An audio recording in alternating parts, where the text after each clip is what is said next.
m'appelle de Solanga, Lenga, Sali, 1 plus 1, ouvrez la pub, ouvrez la pub. Sala Babylone, Babylone, ils ont détruit le monde. Babylone, zerstört die Welt. En Afrique. Mbote bandeko balandi nyonso balandaka masolo na biso nzambe apambola bino ya bino ndeko Kongo alenga mwana fumu Kimbangu ya solo bandeko ya minene lisusu euti kokwela biso mokolo ya lelo na 11h ya dimanche ya lelo tozelaki bilili po tozwa information ya malamu na makambo oyo ebomi bandeko na biso bandeko ezali pasi mpe mawa na mboka na biso mboka ya mfumu Kimbangu mboka ya bankulu batindami mingi batinda na mboka na biso basantu na biso toyebi te tosala nini oyo lelo biso kaka tobanda kosibir makambo oyo ata kutu bamboka mosusu bazalaka na guerre kasi ya solo oyo ya biso eleki bandeko tozali kobattre record ya deuxième guerre mondiale mpe première guerre mondiale oyo elekaka awa na kati Europe biso penza na République démocratique du Congo ya solo bandeko soki ba musicien ba pasteur baza komona kaka makambo oyo ba église ya minene oyo ba mindele batiela biso na Congo bango bazali komona makambo oyo za koleka na Congo kaka ndenge wana bandeko zali pasi pe mawa tala makambo leki kuna na Kivu na Kasindi bandeko batu bakufi na ndenga kosakana te ADF oyo ya ba Ugandais ba beti bombe batie bombe tokoki koloba na kati ya église yango bandeko vraiment ya solo boyebi ke mboka na biso ezali menacé na ba terroriste pe bato ya mabe ba Rwandais batuti pe na ba Ugandais oyo bazali koboma biso bazali tina Kinshasa balobi bakomi tina maluku yango tozali kokebisa bandeko bozali kokende na ba église ya solo ba pasteur bazali kokoka koloba makambo oyo te pona mbongo parce que tozoyeba te likambo nini oyo bazali kokoka kodénoncer makambo za koleka na Congo te peuple congolais il faut tosala révolution contre ba Rwandais na ba Ugandais puis ba occidentaux parce que bango posa na bango ezali ba balkaniser mboka ya Congo congolais tofongola misu ba église ezali mabe te kosambela kasi ya solo tozali no informé tozali koyeba makambo ezali koleka na mboka na biso te tala sikoyo babandi kosible ba église bakomi sikoyo kotia babombe na ba église na Kinshasa ndenge bato batondaka na ba église bandeko okoboya bamisusu meme ntina babalabala bandeko na ngai soki mituka esili frais ekoki mpe koravage bato na ndenge ya kosakana te nyonso tozali kobeta mbela bato bazali koyoka kasi ya solo bazali kokanga miso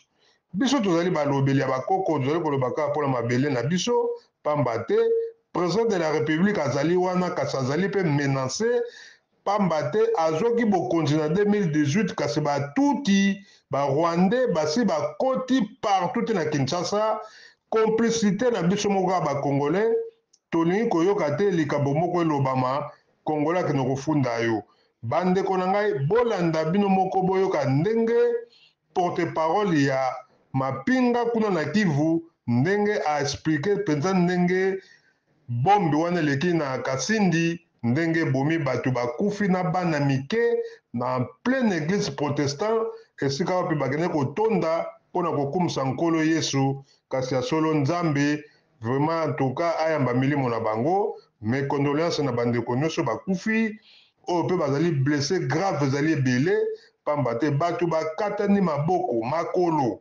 bana mike bakufi bandeko ezali pasi bablessé grave na condition ya mboka na biso bopitala malamu ezali te kuna na Kivu toyebi te kosukela bandeko na biso ndenge nini bandeko en tout cas ezali pasi mingi toyoka porte parole ye moko moto na mapinga oyo ya biso ya mboka FARDC ndenge apesi mbela mpona koloba makambo ndenge eleki na kati ya Kivu kuna na Kasindi bandeko pasi mpe mawa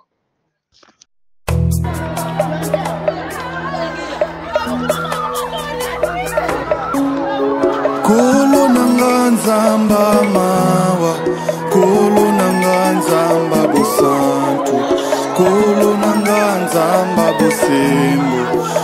La cité de Kassindi, située à plus ou moins 80 km de la ville de Beni, est en deuil ce dimanche. Une bombe a explosé dans une église CEPAC, faisant ainsi des morts et des blessés. Encore un bilan provisoire. Nos services ont recensé 10 corps et 39 de nos compatriotes ont été blessés par cet engin explosif improvisé. Après les enquêtes sur les lieux, les services de sécurité ont réussi à arrêter un sujet kenyan qui est impliqué dans cette macabre situation. Tout est clair, il s'agit bel et bien d'un acte terroriste perpétré par les terroristes ADF MTM qui a subi des pertes dans son rang dans plusieurs champs de bataille par les forces armées de la République démocratique du Congo. Vous êtes sans ignorer qu'avant les fêtes de fin d'année, l'armée régulière avait lancé un message à sa population, les appelant ainsi à la vigilance, parce que nous étions en possession d'un renseignement sûr que, suite à ces pertes enregistrées dans ce rang, les terroristes sont en train de planifier des attaques dans des agglomérations ciblées. Nous avons pris des mesures sécuritaires pour que cela n'advienne pas. Mais hélas, aujourd'hui, un ADF a déposé une bombe dans une église et à l'issue, nous avons perdu nos compatriotes. Tout en compatissant avec ses compatriotes, l'armée régulière lance l'appel à la population de prendre conscience que nous faisons face à un mouvement terroriste. Nous demandons du calme et de comprendre qu'un seul terroriste vivant constitue vraiment une menace. Nous demandons à la population de continuer à nous faire confiance et à être très serein pour en finir avec ces terroristes. Le terrorisme aujourd'hui dans le monde, c'est une menace et nous sommes obligés, chacun à ce qui le concerne, de faire le nécessaire pour en finir.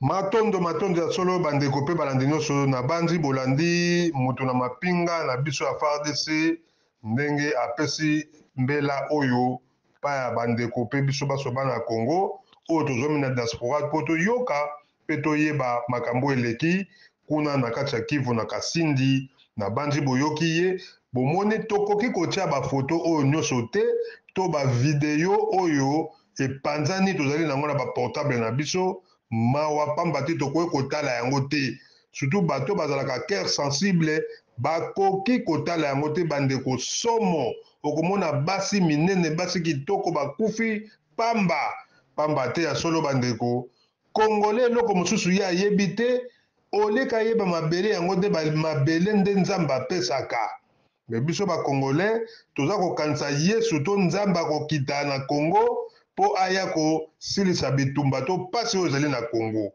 bandeko na ngai ifo tobongwama 137 000 personnes bakufaka ntango bakangaka fumuki mbangu base sakrifia mpo na likambo teli mabele na bakoko na bango kasi biso lelo bacongolais toza kose sakrifie te me baza kosakrifie biso bandeko yango toza kobeta mbela na bapaster ya solo bino bato botondisaka baeglise boza kosala bacoquérance ke ye nde eglise na ye ezali plein eleki bato me ya solo biso toza na bitumba mboka na biso eza na bitumba bino bapaster boza kotala oyo bino boza kotala bonzambe na bino kasi ya solo biso tozali kotala mabele ya bakoko na biso Congo ekozala divise te alors bino bo aide mpe bapoliticien parce que tant tozomona ke bino bapase bozali kosala baconquérance ya kotondisa bato baza koya église mokolo ya dimanche toboyi te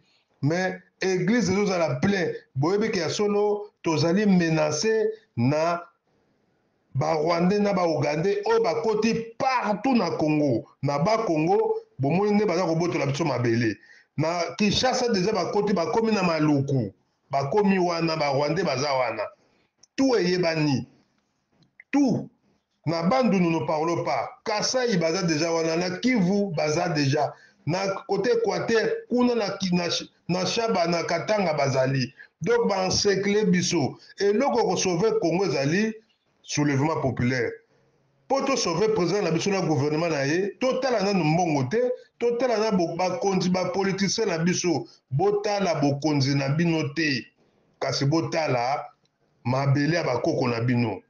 Mboka ezali na mobulu. Il faut kotelemisa population, kotelema surtout na Kinshasa, pote ya solo bandeko, tolekala kobengana banguna, toyeba ndenge nini tokosikola mboka na biso. Fachi asali nyonso tu azwi ba jeune nyonso tu bakota na armée, mais kasi ya solo bandeko tozali komona manduki te oyo toko défendre ADF na lua ADF oyo ya ba Ugandais. Ba Ugandais oyoki ndenge porte parole alobi. Ba Kenyien oyo baza na Congo bautaki Kenya baye po basala sécurité ya Congo baza ba traître. Il faut que l'on soit clair, que baza ba touti land ba touti bansegla biso na Afrique centrale. Alors biso ba bantu, biso tokoloba kaka. Bandeko bakufi, bakanaki te bakokufa. Soda toyo Rwandais, toyo Burundais soki nani okokufa kaka. Kasi Afrique ekotikala.